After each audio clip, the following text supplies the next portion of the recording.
संत संसद का ये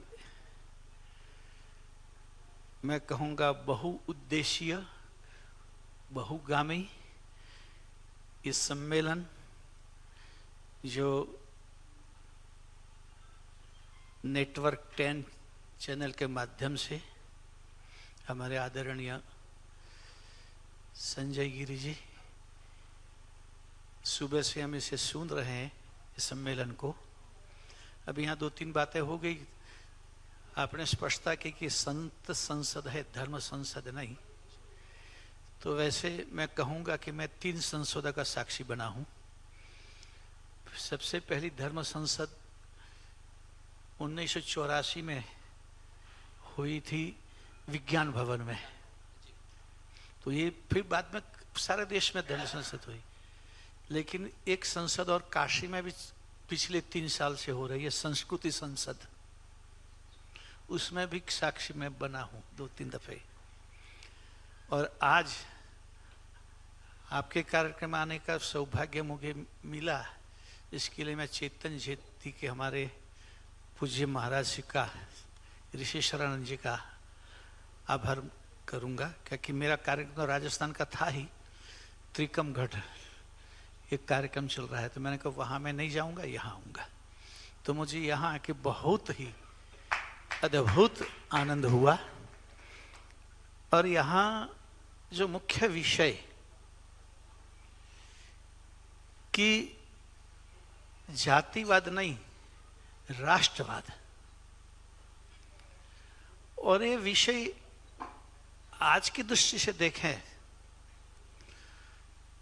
तो बहुत ही अनिवार्य है सनातन धर्म का अस्तित्व टिकाने के लिए।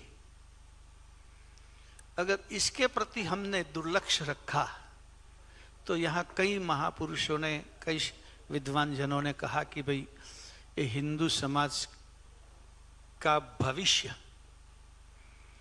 उज्जवल नहीं होगा। तो ये बात तो अवश्य है। और यहाँ अच्छा मंथन हुआ कि वर्ण व्यवस्था अपने जगह पर है और जातिवाद अपनी जगह पर है। और आज जो हम कुछ राष्ट्रीय राजनीतिक परिवर्तन जो देख रहे हैं, उसमें कुछ हद तक हिंदू समाज का जो जातीय विघटन हुआ है, उसका कुछ हद तक उसको एकत्रीकरण करने में सफल रहे हैं। और उसी वजह से ये राजनीतिक सफल परिवर्तन हम देख रहे हैं। और इस हिंदू समाज संगठन को तोड़ने के लिए आज भी प्रयत्न होते हैं। हम सब लोग अभी 2-3 दिन पहले ही शायद किसी बेवकूफ नेता ने डॉक्टरों में भी ढूंढना शुरू कर दिया कि ओबीसी है कि नहीं, बीसी है कि नहीं, और ये सारी बातें हम सुन रहे हैं। तो ऐसी ऐसी बातें समाज में फैलाकर जातिवाद को भड़काने का काम आज भी हो रहा है और बड़ी बुद्धिमानी से हो रहा है। तो ऐसे समय में मैं समझता हूं कि भारत के भाग्य से ही एक इस विषय को लेकर आज जयपुर में इस सम्मेलन हो रहा है। और इसके लिए हम जितना साधुवाद हमारे संजय गिरी को जी को दें, इतना कम है। और विषय के बाहर की एक बात कर लूं आपको जरा, कि आपने बार बार कहा कि इसमें मैं एक बात आपके लिए कहूंगा कि आपकी सहन शक्ति को बहुत बहुत वंदन कर रहा हूं। मैं अभी नीचे बात कर रहा हूं तो कि संजय जी शादीशुदा लगते हैं, इसीलिए इतनी सहनशीलता जो है उनमें वरना मुश्किल है कि सबको ही सुनना। और संतों को जो विषय दिए, तो मैं ये भी आपको स्पष्टता करूंगा कि संत विषय से मुक्त होते हैं। संत कभी विषय में बंधते नहीं, इसीलिए विषय की अपेक्षा रखना भी वो अच्छी बात नहीं है। तो यहां एक ये मुख्य जो महत्वपूर्ण बिंदु, जातिवाद से ऊपर उठना। और यहां हमारे संतों में तो ये भेदभाव नहीं दिखता है, लेकिन मैं कभी दुख के साथ मैंने ये भी अनुभव किया है कि मंच पर बड़ी गर्जना करते जातिवाद नहीं होना चाहिए, कोई ऊंच नहीं कोई नीच नहीं, लेकिन कहीं पर पानी पीने का मौका मिले तब मुंह चुरा के चले गए, ऐसे भी मैंने देखे हैं। तो मंच पर बोलना अलग बात है। देखिए, मैं जो हूं, आपको बात बताऊं कि मैं चावल और गेहूं का प्रयोग भोजन में नहीं करता हूं, लेकिन आपकी पत्रिका में लिखा था कि एक पंगत से भोजन होगा, नहीं तो सभी जगह मैं अपना भोजन लेके जाता हूं क्योंकि सब जगह चावल गेहूं तो हुआ करता है। तो ये बहुत महत्वपूर्ण बात है, क्योंकि मंच पर बात करना अलग है और उसको अपनी कार्यशैली में लाना, ये बात अलग है। तो आपने पूरी बात एक यहां जैसे कि प्रयोगात्मक प्रैक्टिकल ढंग से हुई है। यहां जो जो विषय, जैसे शिक्षा पद्धति की भी बात हुई, तो मैं अभी वो महाराज जी से बात करता था कि हम छोटे थे तब हमने सुना नहीं, देखा था, हम पढ़े भी थे कि हमारे यहाँ स्कूलें दो तरह की होती थी, कन्या शाला और कुमार शाला, girls school and boys school. College में भी वीमेन्स कॉलेज थी। और मैं समझता हूं कि अगर शिक्षा पद्धति में इसको वापस लाया जाए तो ये आजकल एक बड़ी समस्या, आपने शायद गुजरात में सुना होगा, अभी दो समाज के बीच बहुत बड़ा संघर्ष हुआ गुजरात में, हिंदू समाज लेकिन दो ज्ञातियों के बीच में, इतना कि वो खूनी जंग हुआ। एक हफ्ता की बात कर रहा हूं। उसमें बात थी, एक समाज की बेटी दूसरे समाज के यहां गई तो इतने लोग आ गए बाहर और वो बेटी को खींच के वापस ले आए, वो भी हिंदू समाज, वो भी हिंदू समाज। और इतनी बड़ी मांग, आंदोलन उठा कई समाजों के द्वारा कि हमारी बेटी दूसरे समाज में नहीं जानी चाहिए। और हमारे जो गुजरात के गृह मंत्री को एक बयान देना पड़ा कि भाई ये जो मैरिज एक्ट है उसमें हम कुछ सुधार करें। हालांकि संविधान दृष्टि से तो कुछ कर नहीं सकते, 18 वर्ष की बेटी हो गई, 21 साल का बेटा हो तो उस पर आप कोई दबाव नहीं डाल सकते, लेकिन उसमें ऐसे बात कही कि भाई ऐसा कुछ संविधान में लाओ कि जो बेटी अपने पिता के माँ बाप के विरुद्ध जाके शादी करे, उसको जैसे हमारे कानून है कि प्रॉपर्टी में, बाप की प्रॉपर्टी में सभी संतानों का एक समान हिस्सा, तो बेटी अगर माँ बाप की मर्जी के विरुद्ध शादी करती है तो उसको उसमें अधिकार नहीं मिलना चाहिए। हमारे गुजरात के अभी जो नायब मुख्यमंत्री हैं वही गृह मंत्री हैं, उनको स्टेटमेंट देना पड़ा कि हम ऐसे कायदे के लिए सोचेंगे, तभी आंदोलन शांत हुआ। तो ये सारी समस्याएं, अब ये प्रश्न अलग है कि अंतरजातीय शादियां होनी चाहिए या नहीं होनी चाहिए, ये इस मंच में चर्चा का विषय नहीं है, लेकिन ऐसे भी कई समस्याएं। तो मैं समझता हूं कि जब ये विद्या, पहले तो बहुत कम लड़कियां पढ़ती थी तो भी कन्याशाला अलग होती थी, अब तो करीब करीब सभी क्या, हम तो देखते हैं रिजल्ट कि 1 से 10 में शायद कन्याएं 5-7 होती है और बच्चे बालक कम होते हैं, इतनी जागृति हुई है। तो मैं ये सोचता हूं कि एक ऐसा भी क्या सोचा जा सकता है कि फिर से कन्या विद्यालय अलग हो और कुमार विद्यालय अलग हो, तो क्या इससे कोई फलश्रुति समाज को कोई लाभ मिलेगा कि नहीं, इसमें कुछ हो सकता है कि नहीं, ये भी एक सोचने का मुद्दा। और अगर संत इस दिशा में सोचें तो लोगों के मगज दिमाग में ये मुद्दा सरलता से आ सकता है। दूसरी बात जो यहाँ कई अभी महाराज जी ने जो बात उठाई, हमारी साध्वी बहन ने डीएनए की बात की, तो दोनों ओर देखा जा सकता है।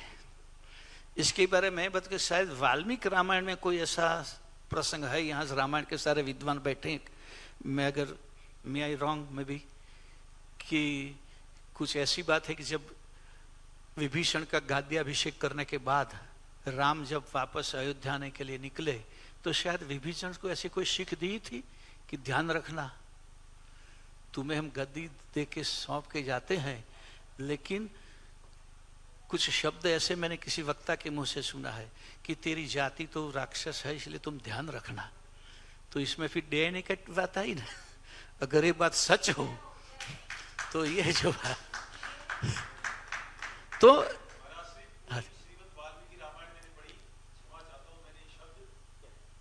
नहीं ठीक है, ठीक है बोली, क्या कि मैं रामायण का विद्वान नहीं हूं। हाँ हाँ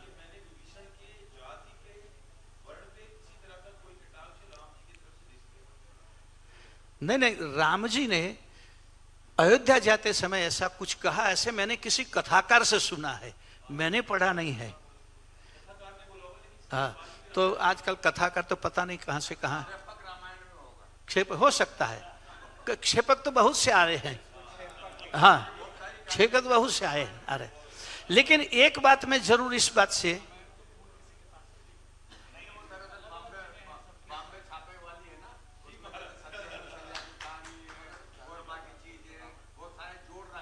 हाँ, इसीलिए मैंने पहले ही कहा कि मैं विद्वान नहीं हूं।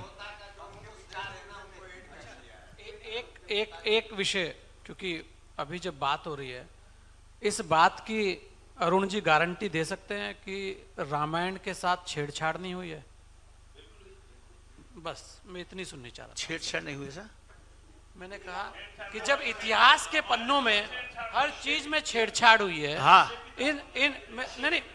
मैं तो खाली मेरा कोई बहस का विषय नहीं है, मैं तो ये कह रहा हूं कि बहुत सारी शब्द हैं, बहुत सारी चीजें हैं, जब इतिहास की बात करेंगे तो जितने गुलाम हम रहे हैं ना, इतने गुलाम रहने के बाद क्या आप बता सकते हैं कि कुछ बचा होगा?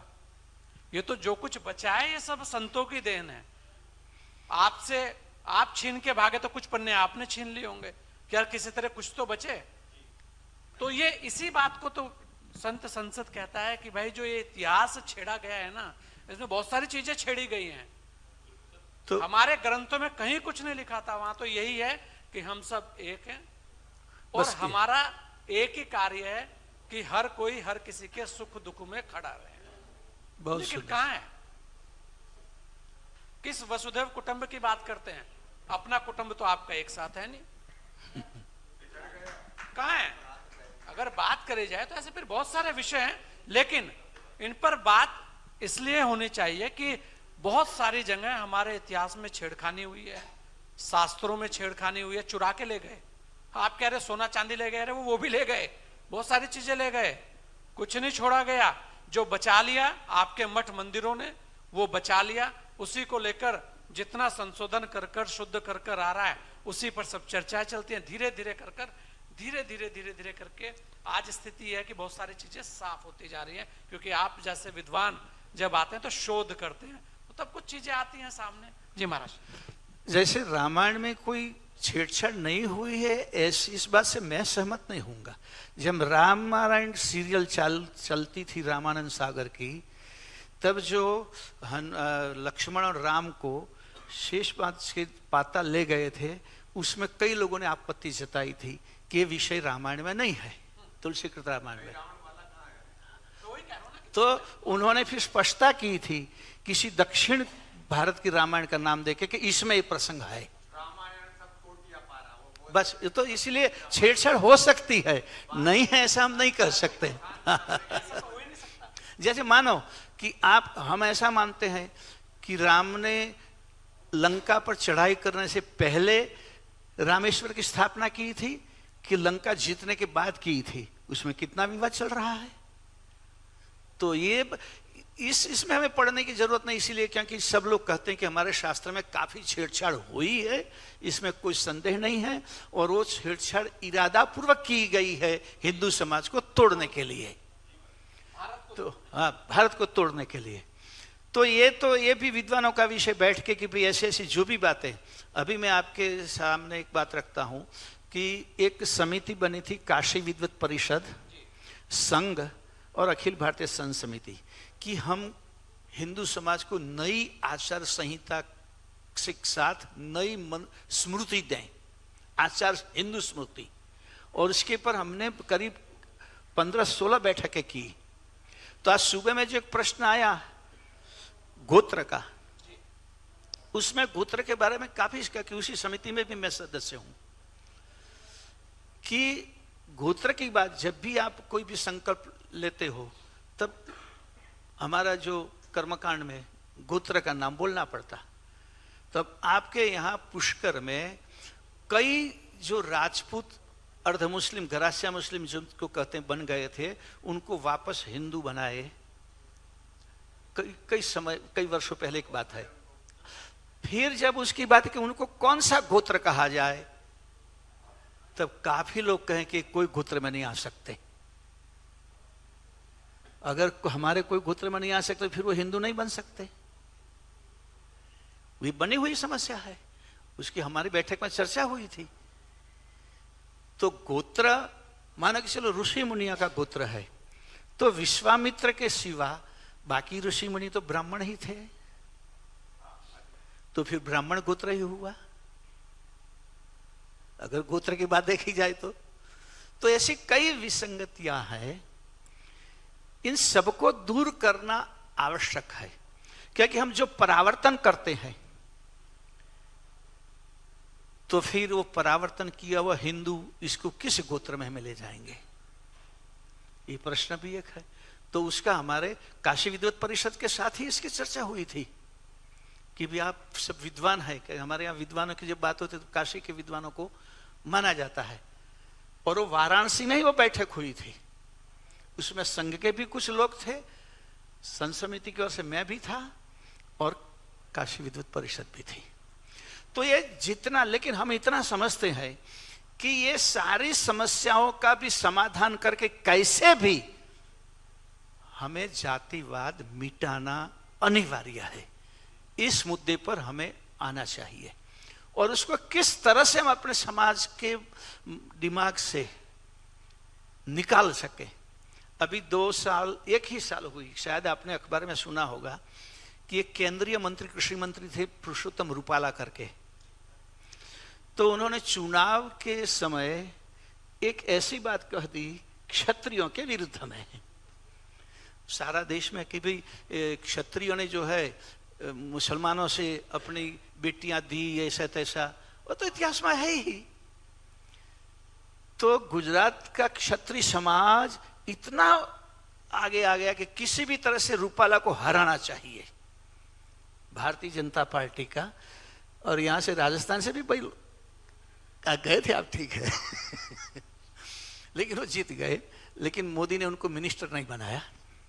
तो उस समय कई लोगों से, आप तो शायद पद्मनी बा को जानते होंगे, हाँ, तो कोई हरिजन परिवार से किसी ने कुछ कहा क्षत्रिय के विरुद्ध में, तो एक हमारे क्षत्रिय परिवार की महिला ने ऐसा स्टेटमेंट दिया था कि आप भूल गए हमारी शेरी में से जूता सर पर उठा के जाते थे, क्योंकि हरिजन जब मोहल्ले में जाते तो उतने जूते। तो इसको फिर से उनको दोहराया, तो गुजरात में काफी टीका हुई कि भाई क्या ये युग फिर से आप लाना चाहते हो। तो आज ऐसे कई लोग हैं कि जिनकी मानसिकता ऐसी है, और उस भले सरकार ने कानून बनाया, कुछ भी एट्रोसिटी बनाया, कुछ भी बनाया, लेकिन कई लोगों के दिमाग में, अभी गांधीनगर में एक किसी ऐसे परिवार से जो शादी का निकला था शोभा यात्रा, उसको घोड़े पर बैठाया था, हरिजन का बेटा था, लोगों ने उसको मार के वापस भगाया। ये 15 दिन की घटना है, भले सरकार ने कानून बनाया। तो ऐसी मानसिकता वाले लोगों की मानसिकता दूर करने का कार्य मैं समझता हूं संत को ही ये जिम्मेदारी लेनी पड़ेगी, और संत ही कर सकते हैं, क्योंकि अभी भी संतों पर आस्था लोगों की है। और इस दिशा में अगर हम लोगों को ले जाते हैं तो निश्चित रूप से इसका समाधान हो सकता है। केवल कानून से कुछ नहीं होगा। सरकार ने कानून काफी बनाए और कई कानून तो इसीलिए ही बनाए हैं कि समाज में विघटन बना रहे। हमें अकेले कानून पर जाना नहीं चाहिए। कई कानून तो इसीलिए बनाए हैं कि समाज में विघटन बना रहे। लेकिन जब आजकल अक्सर सब जगह नहीं लेकिन अधिकतर हिंदुत्व दृष्टिकोण वाली सरकार जब आई है तो वो उसका भी एक दृष्टिकोण है कि हिंदुत्व को बढ़ावा मिले, क्योंकि बिना हिंदू के सिवा किसी व्यक्ति में भारत मेरी माता है ये भाव पैदा नहीं है, और हम कितना भी पुरुषार्थ करेंगे वो नहीं कर पाएंगे। इसीलिए हमें शक्तिशाली बनना पड़ेगा। अभी आपके यूपी की कोई रील में देख रहा था कि वहां ईरान में जो हो रहा है तो उसको सहायता करने के लिए यहाँ के मुसलमान लोग जो है ये चंदा इकट्ठा कर करके भेज रहे हैं। अच्छा है, भेज रहे, तो हमारी सरकार ने भी भेजा। लेकिन यहाँ किसी हिंदू पर आपत्ति आती है तो वो भाव क्यों नहीं जगता है? क्योंकि ये हमारा देश ऐसा नहीं मानते तभी ना। तो ये देश की रक्षा के लिए संत महात्माओं को हमने तो कई दफे भारतीय जनता पार्टी के यहाँ एक हमारी अयोध्या में बैठक थी, उसमें लाल कृष्ण आडवाणी उस समय थे, लाल कृष्ण आडवाणी, जोशी जी और अटल जी। तो हम लोगों ने कहा था कि क्या हम खुलेआम ऐसा कह सकते हैं कि अगर साधु संत नहीं होते तो आप लोग दिल्ली की गादी पर काबिज नहीं हो पाते? ताकि हम स्वीकार करते हैं, क्योंकि रामलाला का आंदोलन नहीं हुआ होता तो मैं नहीं समझता हूं कि इतना परिवर्तन हमको देखने को मिलता। तो ये राम, इस समय 3 मुद्दे थे। देखिए 1984 की पहली धर्म संसद हुई, इसके पहले एक बैठक हुई। उस बैठक में मैंने अभी एक संत को तस्वीर बताई कि हम कितने 10 लोग थे इस बैठक में। इसमें अभी 2 ही हम लोग जीवित हैं, नृत्य गोपाल दास जी और मैं, बाकी सब जो है नहीं है। तो उस समय बैठक में एक तो वाराणसी का भी काशी विश्वनाथ का मुद्दा है, एक जन्मभूमि मथुरा का प्रश्न है और एक अयोध्या का प्रश्न है। तो कौन सा प्रश्न पहले उठाया जाए जिससे जन आंदोलन गति पकड़ सके? तो उसमें यह बात हुई कि राम के नाम से ही आंदोलन जितना व्याप होगा इतना और से नहीं होगा, क्योंकि तुलसीकृत रामायण, रामचरितमानस से राम जन जन तक पहुंच गए हैं। पूरे सारे ज्ञातियों के बंधन तोड़कर राम सब जगह पहुंच गए हैं। और मैं समझता हूं तुलसीकृत रामायण जो है एक हमारे समाज में जो विघटन था उसको एक करने का एक ब्रिज है। कई प्रकरण ऐसे हैं कि जो तुलसीकृत रामायण में जितने विस्तृत है उतने शायद वाल्मीकि रामायण में नहीं होंगे, और वो वैसे ही जो 1-2 समाज को साथ जोड़ने का, निषाद और राम का हो, शबरी और राम का हो, वो सारे प्रसंग जो है। और रामेश्वर, तो रामेश्वर का जो अर्थ किया है कि राम का ईश्वर या राम जिसका ईश्वर, राम से ईश्वर यशसः, तो उस तरह से शैव और वैष्णवों में भी भेद था। हमारे यहाँ तो गुजरात में कपड़ा को जो सीवू ऐसा बोलते हैं, दर्जी के पास जाता, टेलर के पास सीव में सीव आता तो सीवू ऐसा नहीं बोला जाता क्योंकि शिव का नाम आ जाता है। तो ये एकत्रीकरण किया तुलसीकृत रामायण में तुलसीदास जी ने। और इस मुद्दे से कि राम सर, आज आप देखिए इधर के, आप बिहार में भले कुछ भी हो, लेकिन आप गरीब से गरीब व्यक्ति के यहाँ जाएंगे तो भी वो 2-3 तो रामायण की चौपाई उसको आती ही होगी। सामान्य अनपढ़ आदमी भी रामचरितमानस की चौपाई यूपी में, बिहार में आपको सुनने को मिलता है। तो ये राम का नाम, इसीलिए ये आंदोलन सफल हुआ कि राम और राम के जो प्रचार करने वाले हमारे रामानंद आचार्य, जिन्होंने कहा कि हरि को भजे सो हरि को होई, इस सूत्र के कारण वो आंदोलन सफल हुआ और आज हम सत्ता परिवर्तन कर पाए। तो उसी तरह फिर से भी ये लड़ाई संतों को ही लड़नी पड़ेगी। संतों को, हर एक संत को अपने हजारों शिष्य होते हैं, तो हम अपने शिष्य को ही संदेश दें। जैसे हमारे ज्ञान संप्रदाय में, जो जिस संप्रदाय से मानता हूँ कैवल्य ज्ञान से, उनके आद्य स्थापक परम गुरु करुणासागर महाराज जो 250 वर्ष पहले हो गए, उन्होंने एक चौपाई लिखी है कि आप शारीरिक दृष्टि से देखो तो सब एक है। तो उसमें चौपाई लिखी, हाड़ मांस त्वचा रुद्र, कौन है ब्राह्मण कौन है शूद्र। शरीर दृष्टि से देखे तो, आध्यात्मिक दृष्टि देखे तो ब्राह्मण क्षत्रिय शूद्र वैश्य सब में बोले हरिनो अंश, एक ब्रह्म थी सर्वे थयु, व्यापक ब्रह्म सकल में रहू। तो उसमें भी उन्होंने आध्यात्मिक दृष्टि से देखो तो भी हमारे में कोई फर्क नहीं है। और आज विज्ञान ने तो साबित कर दिया, किसी को ब्लड की, खून की जरूरत पड़ती है तो हम कभी नहीं ढूंढते कौन की जाति का है। ब्राह्मण तो ब्राह्मण का चाहिए, हम नहीं ढूंढने जाते हैं। शरीर में किसी ट्रांसप्लांट करने की जरूरत हुई, किडनी की या लीवर की, तो भी इसमें कोई जाति नहीं ढूंढते हैं। किसी का भी, किसी भी वर्ण में से, आंखों का भी होता है, सही बात है।